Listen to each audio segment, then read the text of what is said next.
always worried about a presentation that is described as exciting, that has the word history in its title.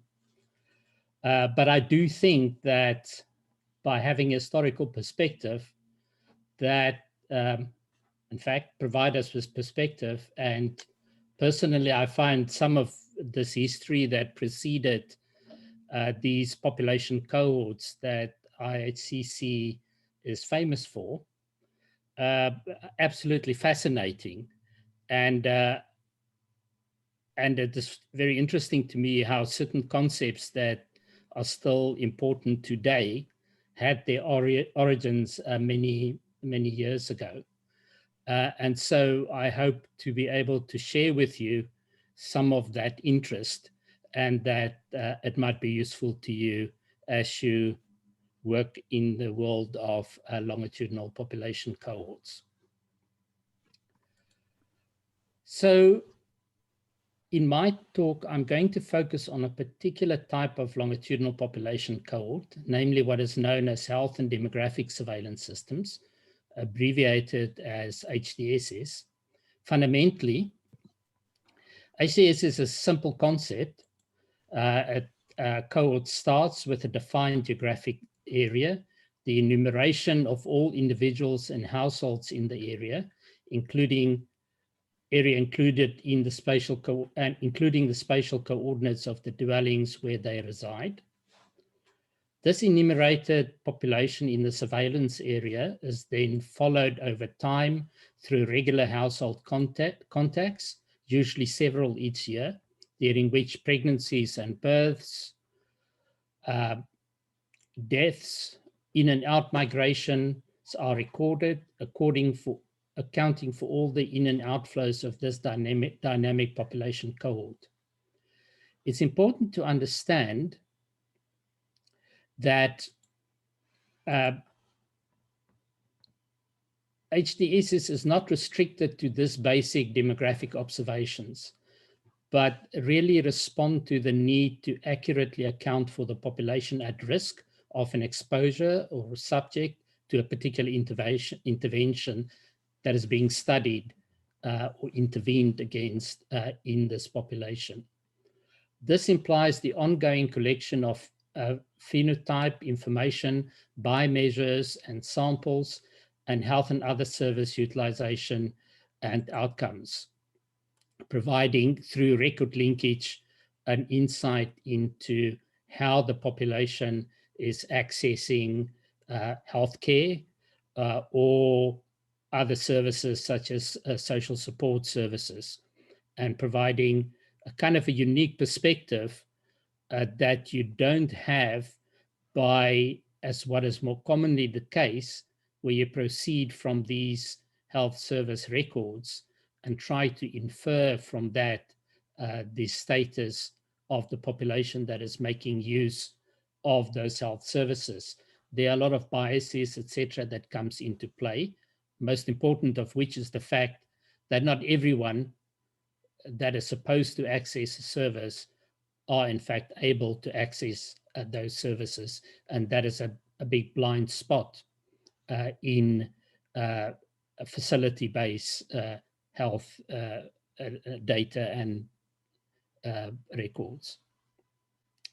So having this then allows us to study lots of different things. And I hope to show you a little bit later in my talk how different HDSs historically have worked in some of these fields. So we can look at population dynamics. And for example, in South Africa, HDSs here have contributed a lot in understanding internal movement of people that are not reflected, even though South Africa has very good civil registration and good and regular population censuses, it's still not ideal to really understand the short-term dynamics of how people move in the country. And those movements has, for example, turned out to be very important in how the COVID-19 epidemic has spread within South Africa. Because for the deaths, typically HDSS do verbal autopsies. It has the ability to provide cause-specific mortality. And if you look at the work of the health metrics group on burden of disease, a lot of their information on disease burden in Africa actually originates from these health and demographic surveillance sites in Africa, and is virtually the only extensive source of a cause-specific mortality information for the continent. As I've mentioned, this fact that you have both this health service perspective or service delivery perspective as well as the population perspective make these longitudinal population cohorts an important resource for looking at the development goals, and in particular, the goal to achieve universal health coverage. There's a lot of detailed studies, including genomic studies and others that can look at the determinants of disease in these populations, but also the role of social factors that are important in many cases, and also outcomes of health interventions that are not just about the health of individuals, but the well-being of communities, and the impact, for example, of good health on the ability to be employed and to be able to care for your household.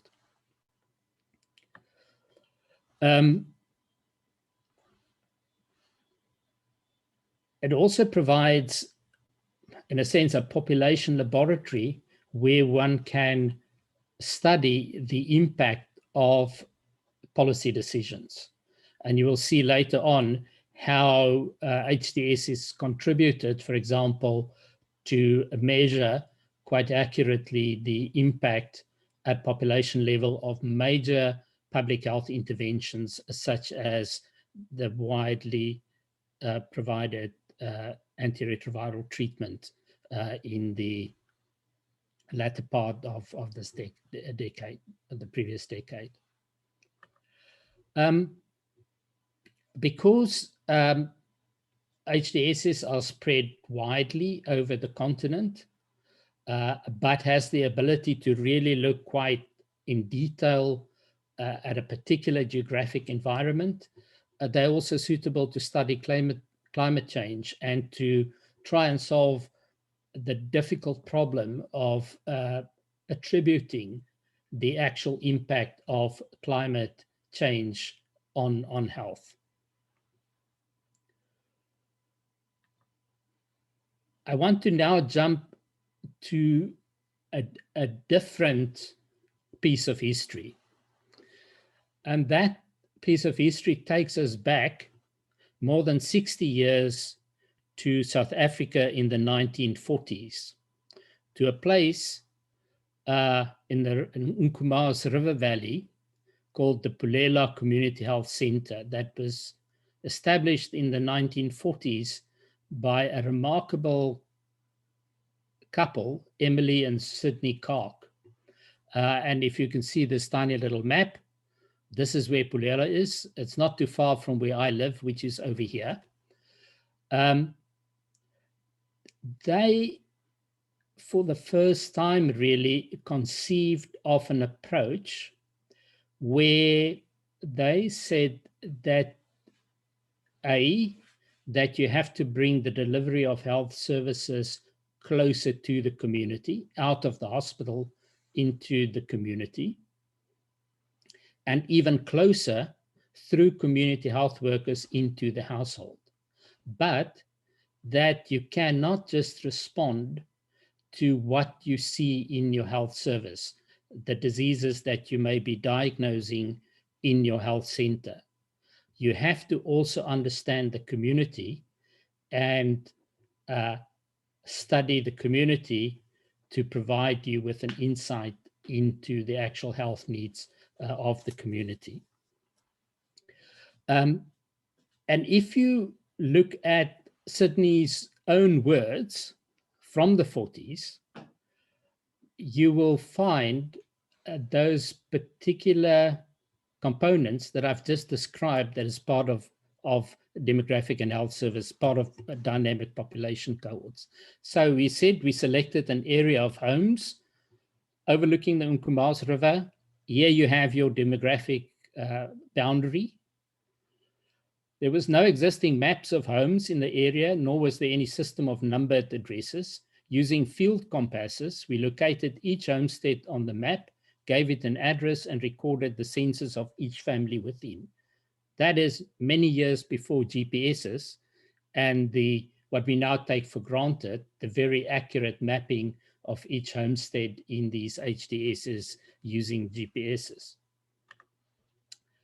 So we explained the purpose of introducing a health center address system and our intention of doing a census of each family home. The very same community engagement need and activity that HDSs to this day see as a very important part of what they have to do in order to sustain these surveillance systems in communities. We were amazed that our introducing an address and home census had defined the people as individuals and not merely as patients attending the clinic. For me, that is, in a way, the start of what we now may call citizen science, the sense of a people, members of a community, that they are actually participating in a process to improve their health and well-being. And then when discussing the meaning of the term homestead, we found that there had been a change in family composition from earlier times. Now, for me personally, discussing the meaning of the term homestead, those of you that know me will know that I'm very pedantic around these definitions. And it is comforting to see that Emily and Sydney Kark already struggled with that concept of homestead and household 60 years ago. Then community health workers carried out the demographic survey, basic epidemiology and health education with each family. They also did periodic updates to record changes in the composition in households, births and deaths, as well as activities, seasonal, agricultural marriages, migration patterns, etc. Some things that still resonate today in health and demographic surveillance system. The parallel, of course, here is this was done from the point of view of having a kind of an infrastructure that will optimize the delivery of healthcare and the health and well-being of a community. I think an objective that today still in the establishment of our longitudinal population cohorts is central to that concept. As it turned out, this concept of Emily and Sydney Kark spread across the world. And just last year, end of December, one of the a well-known social medicine pioneer, H.C. Geiger, died at the age of 95.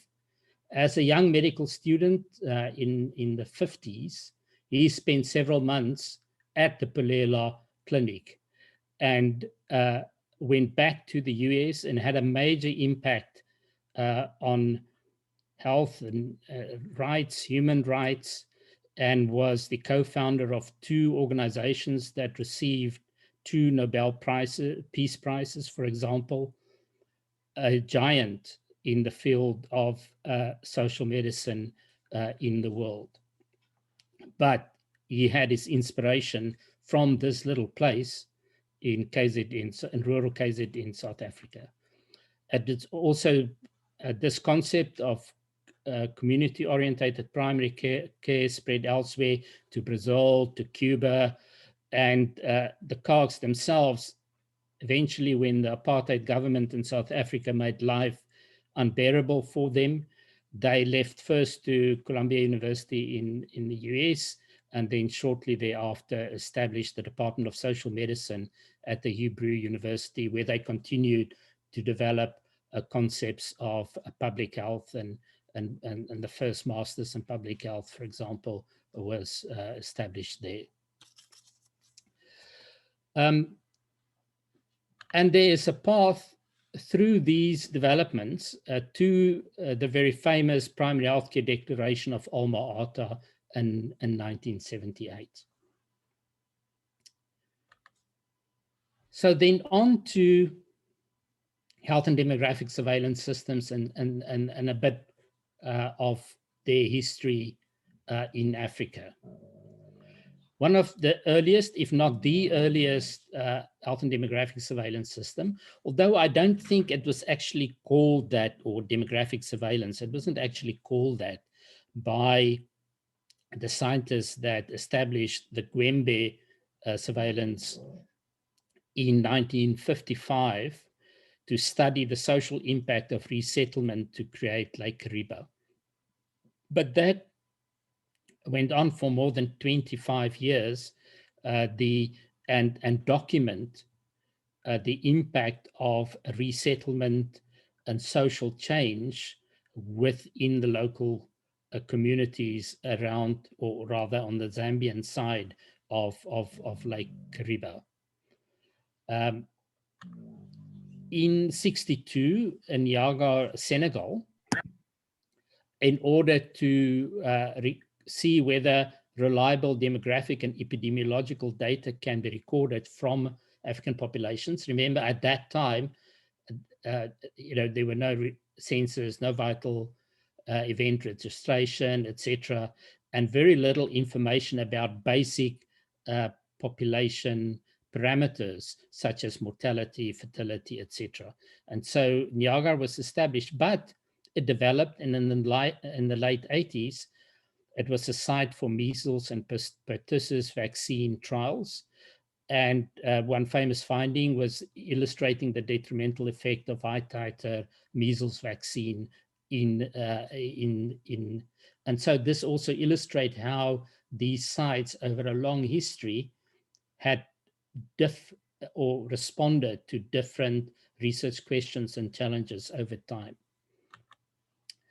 In Farafeni and the Gambia was established to evaluate a village-based primary care program, but was later an important site for malaria research and still to this day is a well-established research center in Africa. Navrongo and Ghana, they took their cue from another HDSS in Bangladesh, Matlab, famous for showing the impact of oral rehydration, for example, in significantly reducing infant mortality. And it was established using the systems and approach that was developed in Matlab in Bangladesh.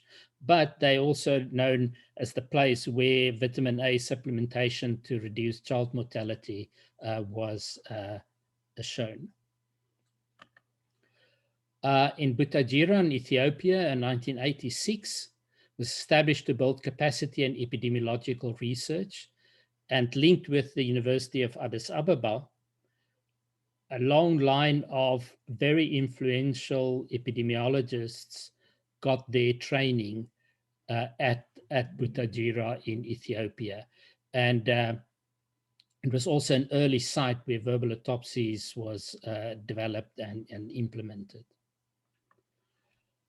Masaka and Rakai in Uganda in the 1990s were famous to disentangle the epidemiology of HIV in Africa and many of the epidemiological parameters that were later used in UNAIDS models, like the spectrum model that's used even today, got its starting point there, and another site across the lake in Tanzania, Mwanza, together with sites in South Africa and Malawi and Kenya, formed what is known as the Alpha Network, which has, led by Bashar Zaba, had a major impact on the understanding and provide most of the raw data that went into the development of models for HIV epidemiology. APHRC in Nairobi, Kenya in 2002 was the very first urban HDSS and shown that it was possible to study the impact of slums on health outcomes of urban migrants. We all thought when they established it that that was extremely brave, and APHRC have grown and is one of the key research institutes in Africa nowadays. Ifakara in Tanzania was also famous for trials of effectiveness of bed nets on morbidity and mortality of children, and shown, for example, a 27% increase in survival through the use of impregnated bed nets. Karonga in Malawi early on studied the epidemiology of tuberculosis, but also published the first evidence of decline in population mortality due to the introduction of ART. And then finally, I can't end without just saying something of my own institute. Here we first, which also is an HDSS, by the way, first evidence of increase in life expectancy due to ART introduction, and its Vukuzazi cohort showed the superposition of chronic infections of TB and HIV with NCDs of hypertension and diabetes. These are, of course, not the only HDSS, and established in 1998, the INDEPTH network eventually comprised of more than 50 HDSS across Africa, South and Southeast Asia. And you can see the dots here. There were almost 30 HDSS in Africa at the moment. Unfortunately, the INDEPTH network became defunct from about 2017 onwards. And it also shows the challenges in governance of these complex networks and the stresses that comes with maintaining the sustainability of these longitudinal population cohorts under difficult conditions in Africa. Recently, the Wellcome Trust published a scoping report for an African population cohort consortium. And here's an up-to-date look at various HDSs, the stars, and the numbers show the numbers of them in different countries, but also large population-based cohorts and biorepositories in Africa, to show also the diversity nowadays in population cohorts in Africa. So HDSS is by no means the only kind of longitudinal population cohort in Africa. And here are some more detail and names of those cohorts in Africa. That does contrast a bit with the map updated in January 2020 of IHCC, which shows Africa still is a little bit empty with regards to IHCC membership and representation at international level. And I must say that IHCC is really working very hard at the moment to address this, and the initiatives around the Africa Population Cohort Consortium are certainly going to contribute to increasing the visibility of population cohorts in Africa. So to recap, we've started with this very powerful concept that you need to understand the complexity of the dynamics at population level to be able to intervene even in a primary healthcare sense into health and well-being, that HDSS have used this concept of longitudinal population surveillance and use it for different purposes in a research context to provide a base and an infrastructure for a variety of research questions dealing with a whole range of health problems.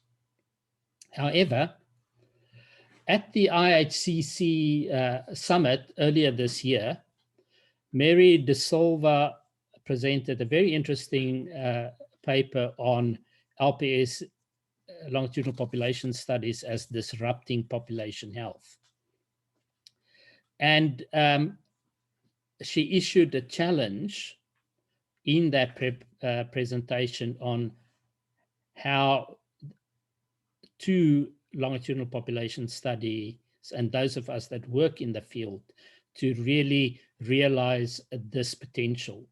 And she feels that longitudinal population studies has this potential because these approaches, this methodology, naturally breach silos between social and biological determinants of disease and lack of well-being.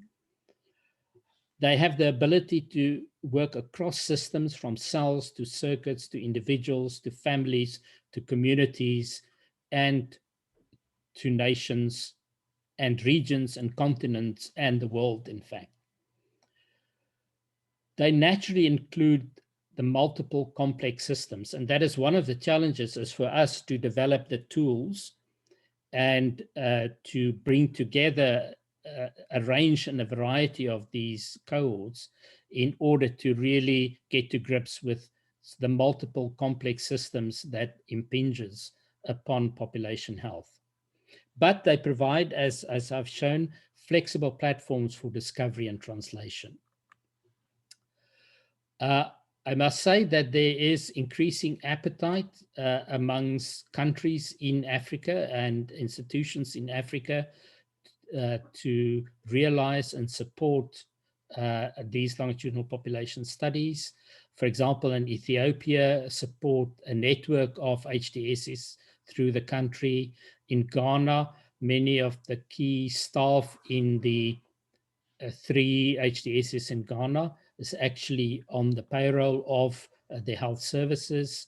In Sierra Leone, became the first national statistics office that are actually running HDSS, sort of realize this important synergy between the nationally representative detailed census and the more timeous and dynamic view that smaller population cohorts can provide. And they will be running 3 HDSs funded by the World Bank, I think. And then in South Africa, my own organization is also a realization by our National Department of Science and Innovation that these population cohorts represent general research infrastructure, just like the square kilometer array of radio telescopes in South Africa, or a big particle accelerator.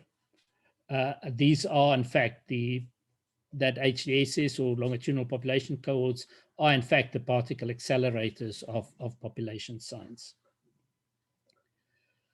I'm coming to the end of my presentation. And to just think a little bit about the future. On the first hand, we have to still realize that even today, Africa is still an under-resourced continent. And here you have the average rate of completeness of birth and death registrations in Africa. It is in the 30s. And only 5 countries in Africa have achieved a completeness rate of birth and death registrations above 80%. So there is still a very significant lack in accurate basic population dynamics data. But I believe population cohorts have an important role in Africa. It provides infrastructure for cutting-edge population research. There are foci for research excellence and leadership in Africa. And they provide the basis to tackle complex challenges to population health and well-being, particularly in an under-resourced context. And we can contribute to greater diversity and in the international efforts to understand and combat disease.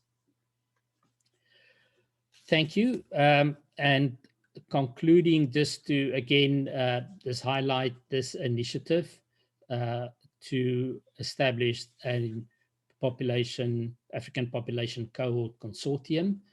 And we hope that by the end of this year, early next year, there will be substantial investment in the formative phase of the APCC. Thank you very much. I welcome questions. Okay, thank you so much, Kobus. And I speak for everybody when I say this was interesting. So history can have some exciting aspects to it. So thank you so much. It's now time for question and answer as well as discussion. So if you have a question, please do raise your hand or type in the chat box, and Kobus will gladly answer your question.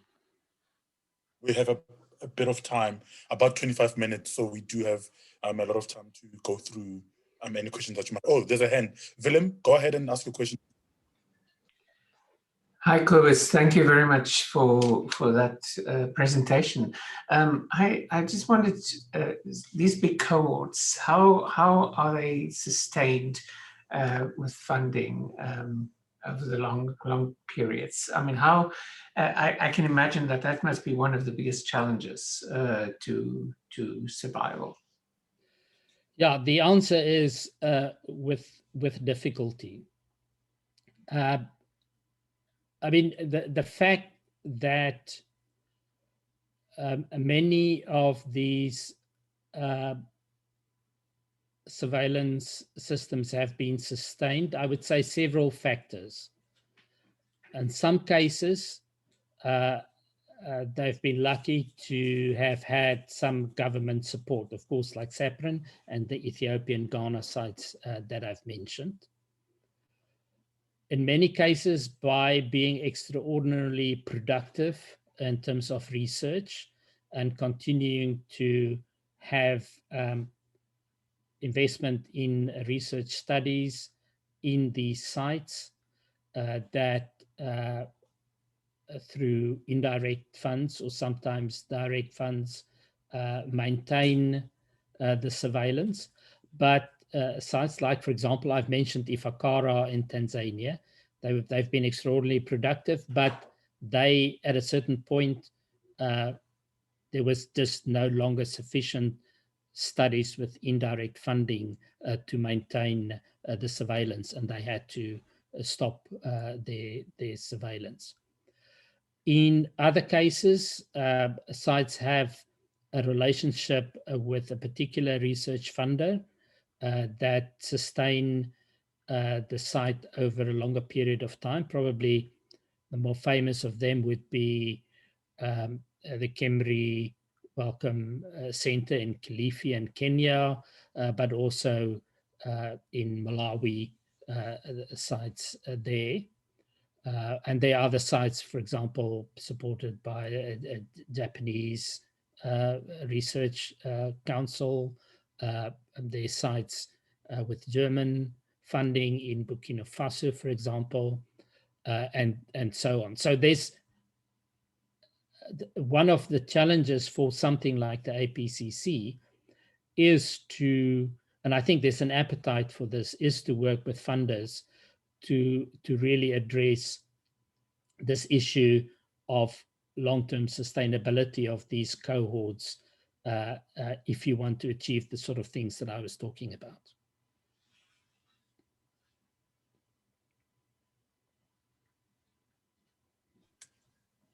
Okay, thank you so much for that answer. Kobus, I'm trying to look through the comments to see if there are more questions. Oh, Nikki has a comment / question. She says, thanks, Kobus, for a great talk. Do you think increasing use of digital health records on the continent can support LPSS and HDSS and bring down some of the costs of collecting longitudinal data? In brackets, recognizing your point that one also has to reach members of the population who fall through the cracks of healthcare. Kobus? Yeah, firstly, I have to stress that, to my mind at least, you need both sides of the equation. In these population cohorts, you do need contact with the individuals and a completeness of enrollment and follow-up in the cohort for obvious scientific reasons. That is expensive, but is made far more efficient these days with electronic means. Unfortunately, our civilian registration and health record systems are not as comprehensive as, let's say, Iceland or Scandinavian countries, where there is no the whole country is in fact an HDSS. We're a long way, obviously, from that in Africa.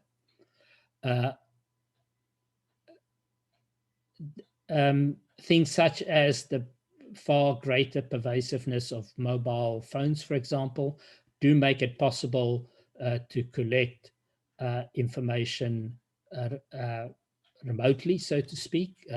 Even things like wearables in future will assist. More sophisticated access to certain types of information, although fraught with ethical complexities, such as cell phone tracking records will assist. I do think, and I know that this is one of the interests of Jeff, a more cheaper, easily administered means of collecting blood samples from individuals and populations that doesn't require venipuncture. So there's a range of technologies that I think will and has to make the surveillance more efficient and cheaper.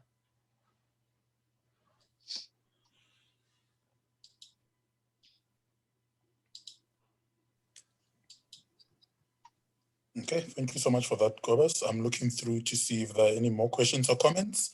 I just remember we still have a bit of time, about 20 minutes left. So if there are any questions or comments, please do raise your hand or type in the chat box so that we can engage a speaker. I see Jeff has his hand up. Yes. Hi, Kobus. Thanks for an excellent talk. I was a little late, so I missed the beginning, but great to see you. And I'm wondering if you could just comment on the metrics of impact on the population. What will accrue in your mind for the APCC to the African population? What are the things that we should be measuring that show that having the LPS will actually translate into better health and wellness and maybe disease management for the population? What are the things we should be looking at? I think there are three components to the answer. The first one is, in fact, a research question to measure, to have the studies to measure the impact objectively in these communities, just as we measure the impact of any other type of intervention. And so the second has to do with the impact of these cohorts on research capacity, research leadership in Africa, and so to look at the extent to which these sites are utilized by African educational institutions and initiatives in developing a new generation of African scientists, their research output, and their continued role in science in Africa.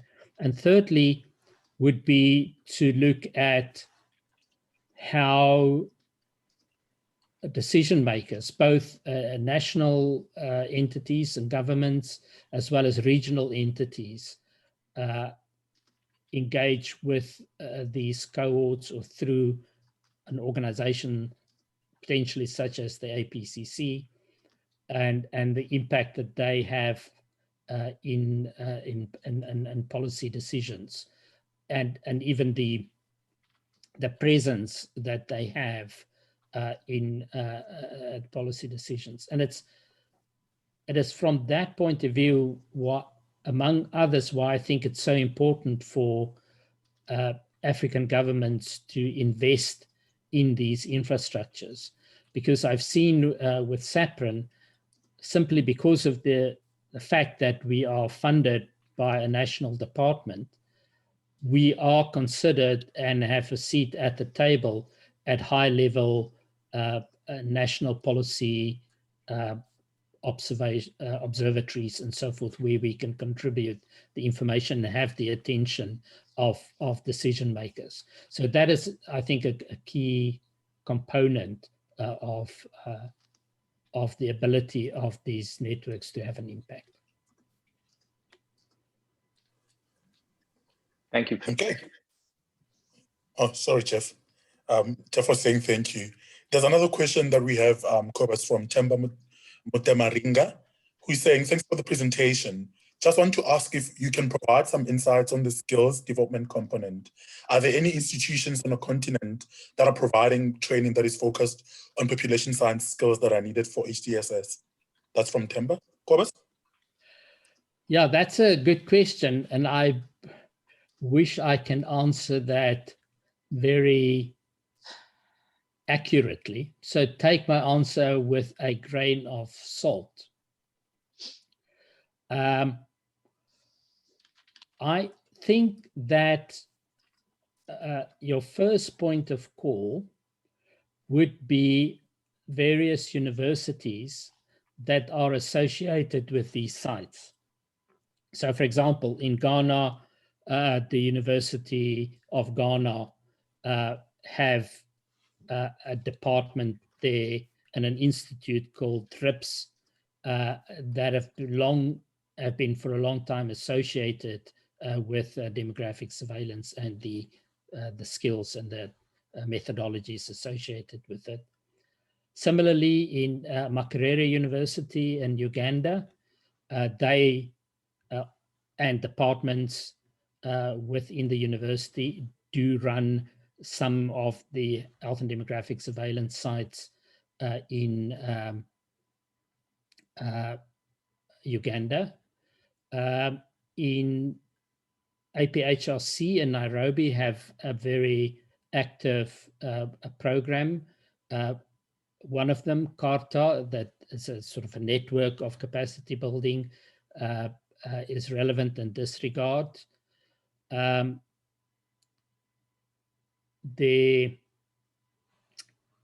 South Africa, at the University of Witwatersrand, for example, have a particular, in the School of Public Health there, have capacity and have some master's courses that are relevant to this. One called the Masters in Field Epidemiology, for example.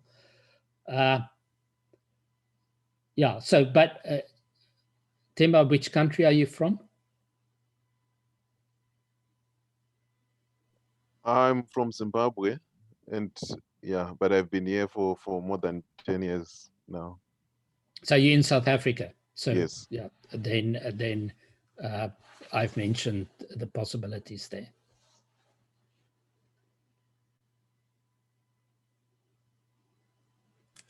Okay, thank you so much for that answer, Kobus. I'm trying to see if there's any last burning question or comment before I make a few announcements about future webinars as well.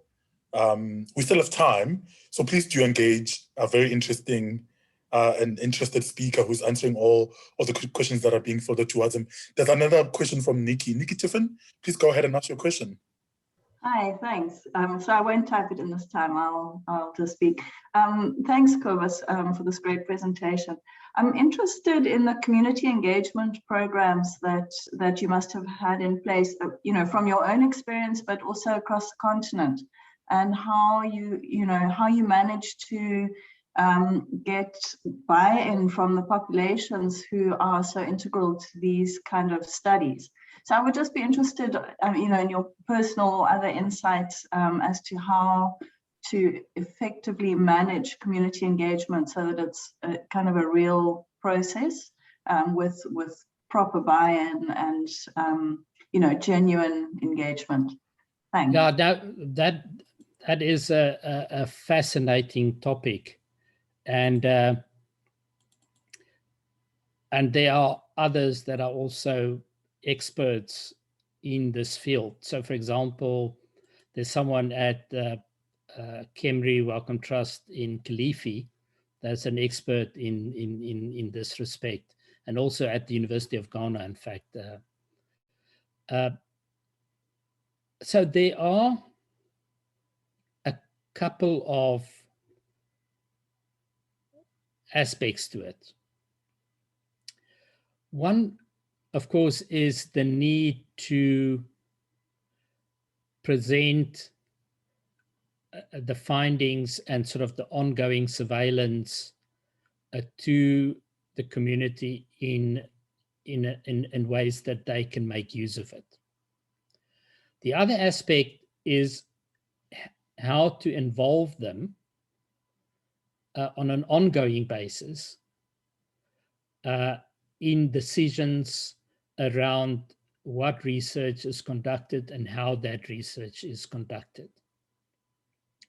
And many HDSs have well-developed community advisory boards that fulfill that function. But you can go beyond that.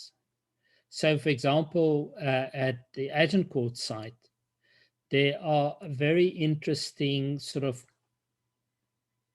it's almost a policy co-creation process between using something as simple as verbal autopsy and cause-specific mortality between the community, the health services, and the researchers, where they actively engage with the data, discuss what it says, how the community actually interpret that, especially things such as not just the cause itself, but also the circumstances of the death, i.e. the person, as you know, the majority of infant child deaths happen outside of healthcare facilities. Why is that so?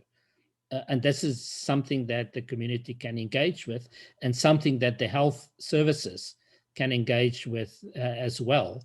And in that discussion, they come up with innovative solutions and approaches, which in turn provides a fuel for actual research questions and a next stage of research to investigate whatever's been raised, or to develop an intervention and evaluate the intervention.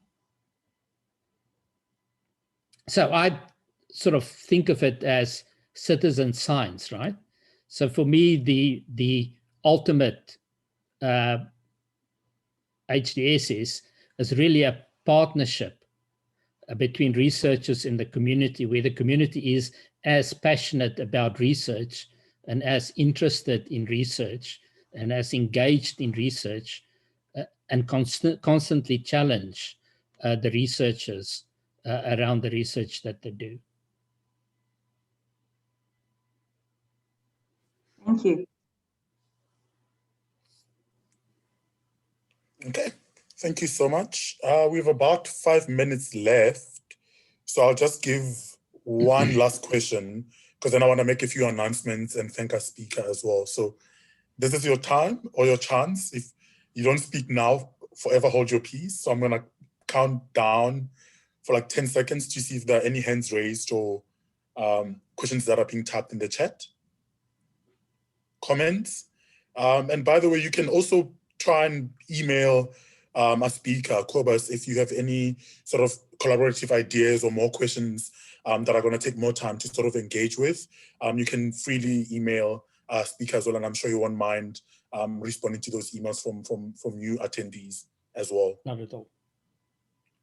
Thank you so much, Kobus. So just to, I'm looking at the time, and I appreciate the time that Kobus gave today. I'm really grateful, and I'm grateful to all attendees as well who came to attend today's July webinar, which is our third webinar for the IHCC educational webinar series. Just to remind you, we're going to be hosting another webinar at the end of August. We're just finalizing the exact time and speaker, but do come in next month. Do check our website out as well, just to see any updates about what other sort of events, workshops we have organized as well. But to Kobus, thank you so much for your time and effort for giving this really interesting and edifying webinar. Thank you, Pabala. It was a great experience for me too. Sure, thank you so much. And just to some of you who might be interested in being speakers, just note that on the website, under announcements and events, we do have a form that you can fill in to apply to be a speaker. So if you have an interesting topic that you think we might be interested in, please do fill in that form as well, and we'll get back to you. To everybody else, enjoy the rest of your day or evening, depending on where you're in the world, and see you next month for a different webinar with a different speaker. Thank you so much, Kobus. Thank you so much, everybody. Goodbye.